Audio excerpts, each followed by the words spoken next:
नाज़िन कोटकी लग मुसाफ़िर बस के चक्कर में मोटरसाइकिल सवार 2 ॼणा फोत थी विया आहिनि। तफ़सील दे रहियो आहे एहसान कलवर।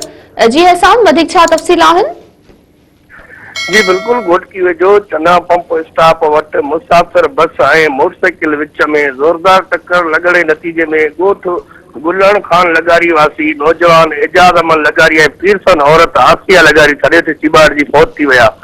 वाक़ियो बी सेक्शन थाने जी हद में टूल प्लाज़ा भरिसां चना स्टॉप वटि पेश आयो आहे, जिते मोटरसाइकिल सवार रोड क्रॉस करे रहियो त मुसाफ़िर बस जो टक्कर लॻण जे नतीजे में पीरसन औरत समेत नौजवान पहुच थी विया। वाक़े खां पोइ बी सेक्शन थाने जी पुलिस वाक़े वारे हंधि पहुची ॿिन्हिनि पौतनि जा लाश तालका अस्पताल घोटकी खणाए आई आहे, जिते इहा ख़बर लगारी बिरादरी जेके पहुती आहिनि उनजे वारसनि खे पवण खां पोइ ॻोठ गुलण लगारी जा रहवासी पौतनि जा वारस वॾे तादाद में अस्पताल पहुचण शुरू थी विया आहिनि ऐं वारसनि में रोज़ ॾाढो मची वियो आहे। जी एहसान, अवां जी मेहरबानी।